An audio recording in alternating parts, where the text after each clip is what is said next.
नमस्कार।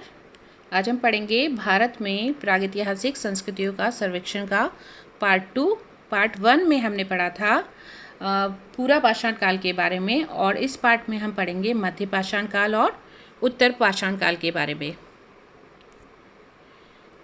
भारत में मध्य पाषाण काल के विषय में जो जानकारी मिली है, सबसे पहले 1867 ईस्वी में हुई, जब C.L. कार्लाइन ने विंध्य क्षेत्र से लघु पाषाण उपकरण यानी माइक्रोलिथ्स खोज निकाले थे। इसके बाद देश के विविध भागों से इस प्रकार के पाषाण उपकरण मिले।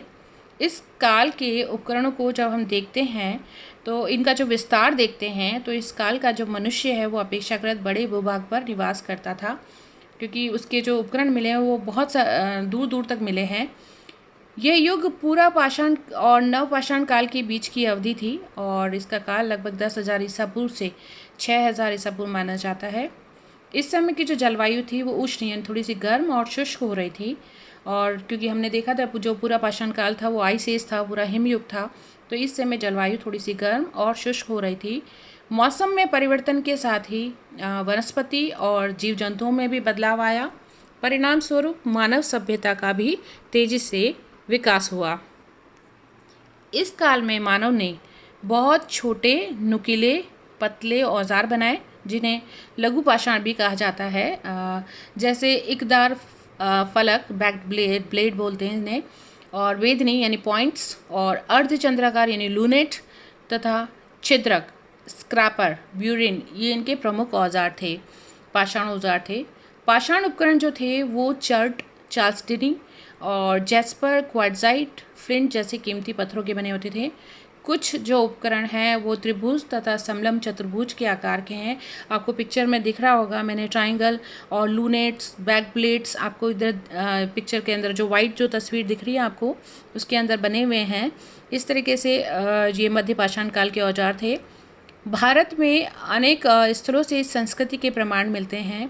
कुछ जो प्रमुख मध्य पाषाण कालीन जो स्थल हैं वो हैं पश्चिम बंगाल का बीरभानपुर, गुजरात का लंगनाच, तमिलनाडु का टेरी समूह, और मध्य प्रदेश का आदमगढ़, राजस्थान का बागोर, और उत्तर प्रदेश का मोरहाना पहाड़, सराय नाहराय और महादाह। राजस्थान का जो सबसे मुख्य मध्य पाषाणकालीन स्थल है वो भीलवाड़ा जिले में बागोर है, जहां 1968 से 1970 ईस्वी में B.N. मिश्र ने उत्खनन कार्य करवाया था। यहाँ से मध्य पाषाणकालीन उपकरणों के अलावा लोह काल के भी उपकरण मिले हैं, तथा बागोर से मानव कंकाल भी मिला है। इसके अलावा गुजरात का लंगनाथ जो है उसका HD संकालिया और B. सुब्बाराव और A.R. कैनेडी जैसे पुराविदों द्वारा इसका उत्खनन कराया गया था। यहाँ से लघु पाषाण उपकरणों के अलावा पशुओं की हड्डियाँ, कब्रिस्तान और कुछ मिट्टी के बर्तन भी प्राप्त हुए हैं। पाषाण उपकरणों में यहाँ से फ्लैक ही अधिक मिले हैं, और यहाँ से 14 मानव कंकाल भी मिले हैं। कहाँ पर? गुजरात के लंगनाज में। मध्य प्रदेश के होशंगाबाद जिले में स्थित आदमगढ़ से लगभग 25,000 लघु पाषाण उपकरण मिले थे, और रायसेन जिले में स्थित भीमबेटका के जो शिलाश्रयों और शिला यानी चट्टान, शिलाश्रयों तथा गुफाओं से मध्य पाषाणकालीन उपकरण प्राप्त हुए हैं। यहाँ से मानव अंत्येष्टि के भी प्रमाण मिलते हैं। इन गुफाओं की खोज 1958 ईस्वी में B.S. बाकड़कर ने की थी। ये आपको भीमबेटका की गुफाएं दिख रही हैं, और इसमें आप देखिए पिक्चर्स और जानवरों के पिक्चर्स बने हुए हैं, किस तरह से मानव रहता था गुफाओं के अंदर और अपना खाली समय में ये पिक्चर्स बनाया करता था। बिहार के रांची, पलामू, भागलपुर, राजगीर आदि जिलों से भी छोटे छोटे लघु पाषाण उपकरण मिले हैं। पश्चिम बंगाल के वर्धमान जिले में स्थित वीरभानपुर एक महत्वपूर्ण मध्य पाषाणकालीन पुरास्थल है, जहां 1954 से 1957 ईस्वी तक भारतीय पुरातत्व सर्वेक्षण विभाग की ओर से B.B. लाल ने उत्खनन कार्य करवाया था। यहाँ से लगभग 282 लघु उपकरण मिले हैं, जिनमें ब्लेड, भेदक और ब्यूरिन, चांद्रिक और स्क्रैपर, छिद्रक मिले हैं। भारत के ज्ञात सबसे पुराने जो हैं वो 8,395 ईसा पूर्व मध्य पाषाणकालीन स्थल में प्रतापगढ़ उत्तर प्रदेश में जो सराय नाहराय और महदाह है, यहाँ मानव निर्मित झोंपड़ियों के अवशेष मिले हैं। सराय नाहर में 14 शवाधानों के साक्ष्य तथा अंत्येष्टि विधि संस्कार मिलता है, जो कि पश्चिम की ओर किया गया है। जो अंत्येष्टि विधि संस्कार है वो पश्चिम की ओर मिलता है, यहाँ पर ये सराय नाहर राय में। ये बहुत इंपॉर्टेंट है, कई बार कंपटीशन एग्जाम में पूछा गया है।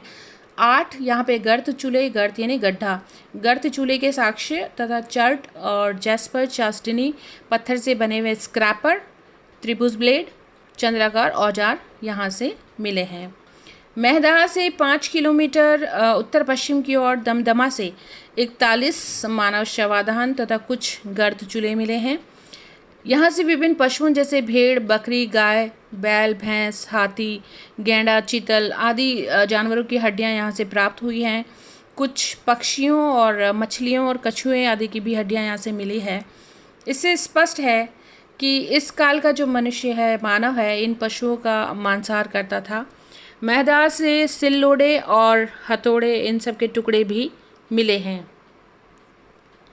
मध्य पाषाणकालीन संस्कृति में अनेक नए तत्व देखने को मिलते हैं। मध्य पाषाणकालीन मानवों का जीवन जो था वो पूरा पाषाण काल के मनुष्य की अपेक्षा थोड़ा अलग था, कुछ अलग था। यद्यपि अभी भी वे अधिकांशतः जो थे डिपेंड थे शिकार पर।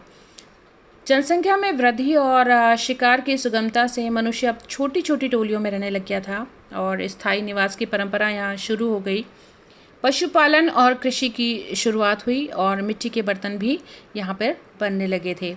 बागोर से शवों को सुनियोजित ढंग से दफनाने की विधि का पता चलता है। ये कहाँ से, कई बार कंपटीशन एग्जाम में पूछा है। बागोर से शवों को सुनियोजित ढंग से दफनाने की विधि का पता चलता है। सराय नाहर राय और महदाह से स्थायी झोपड़ियाँ बनाकर रहने का अंदाज़ा लगा है कि वो अब स्थायी झोपड़ी बनाने लग गए थे। विंध्याचल की गुफाओं और शैलाश्रयों से शिकार, युद्ध और नृत्य के भी चित्र मिले हैं। मध्य प्रदेश का जो भीमबेटका स्थल है वो प्रागैतिहासिक कलाकृतियों की दृष्टि से बहुत अद्भुत है।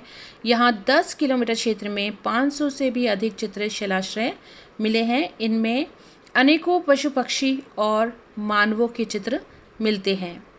भोजन पकाने के लिए चूल्हे और मिट्टी के बर्तन भी बनाए जाने लग गए। इस प्रकार इसी युग में पशुपालन तथा आरंभिक कृषि का विकास हुआ तथा स्थायी आवास बनाए जाने लगे। मध्य पाषाण युग भारत में करीबन लगभग 4000 ईसा पूर्व तक बना रहा।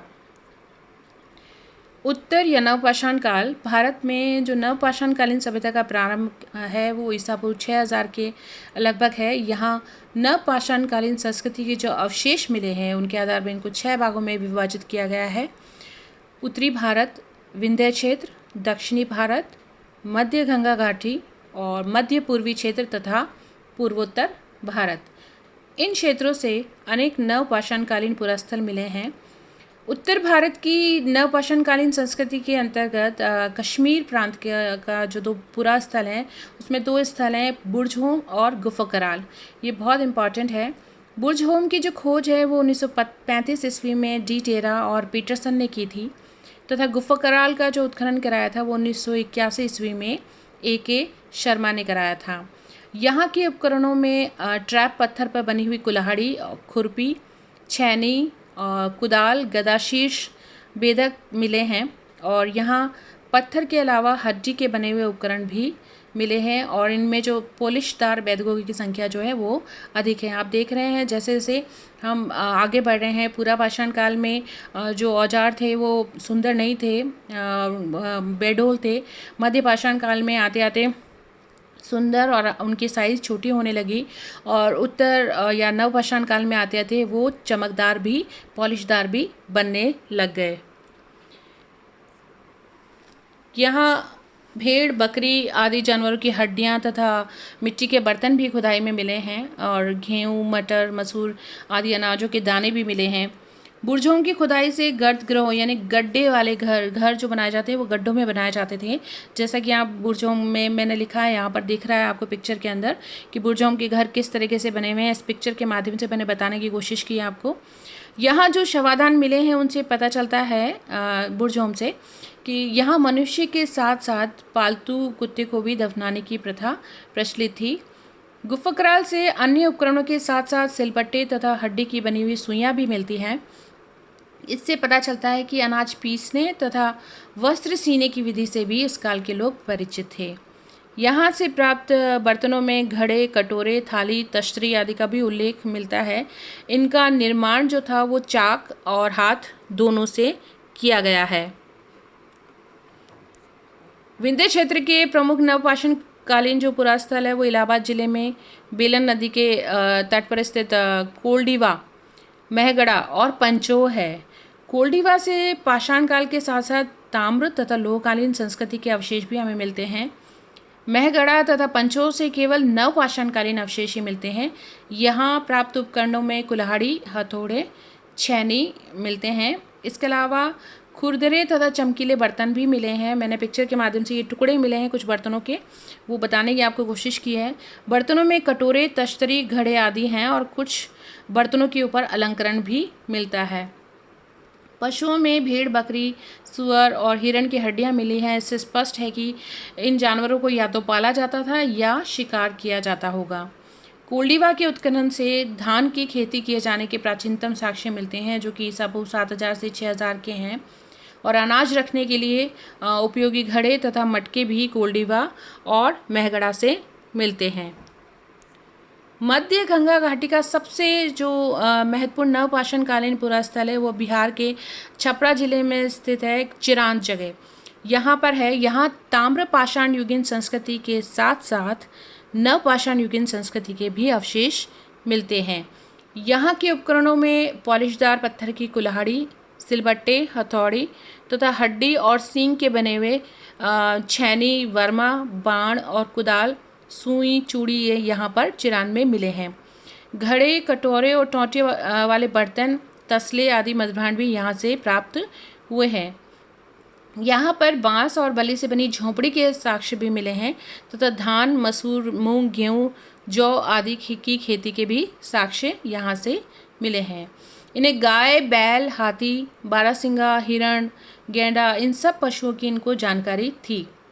बिहार के सिंहभूम जिले में स्थित बरुडिया और उड़ीसा के मयूरभंज जिले में स्थित कुचाई, बिहार का तो बरुडी है, सिंहभूमि जिले का, और उड़ीसा का मयूरभंज जो जिला है वहाँ का कुचाई में नवपाषाण युगीन स्थल मिले हैं। यहाँ से पॉलिशदार प्रस्तर कुल्हाड़ियाँ मिली हैं तथा बरुडी से सलेटी तथा काले रंग के मृदभांड भी मिले हैं।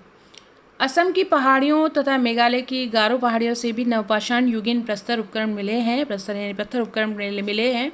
इनमें कुल्हाड़ी, हथौड़े, सिल्लोड़े, मूसल ये सब यहाँ पर मिले हैं और ये हाथ तथा चाक दोनों पर तैयार किए गए मिट्टी के बर्तन के टुकड़े भी यहाँ से प्राप्त हुए हैं।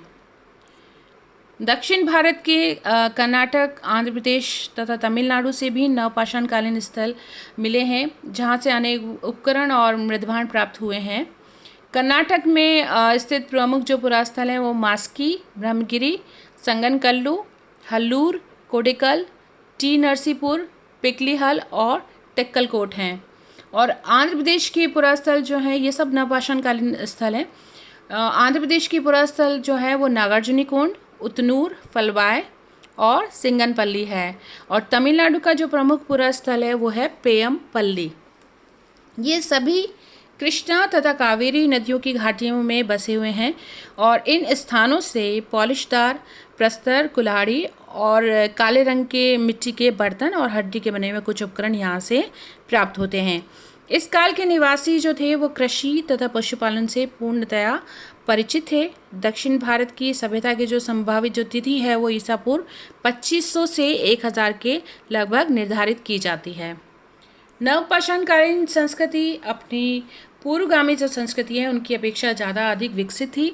इस काल का मानव न केवल खाद्य पदार्थ का उपभोक्ता था वरन वह उसका उत्पादक भी बना। नवपाषाण युग में महत्वपूर्ण आर्थिक परिवर्तन हुए जिन्होंने सामाजिक जीवन को भी प्रभावित किया। अब स्थायी बस्तियों की स्थापना होने लगी। इसके कारण कृषि और पशुपालन का भी विकास हुआ। मिट्टी के बर्तन और अन्य उपयोगी सामान भी तैयार किए गए। फलतः क्या हुआ, शिल्प और व्यवसाय की प्रगति हुई।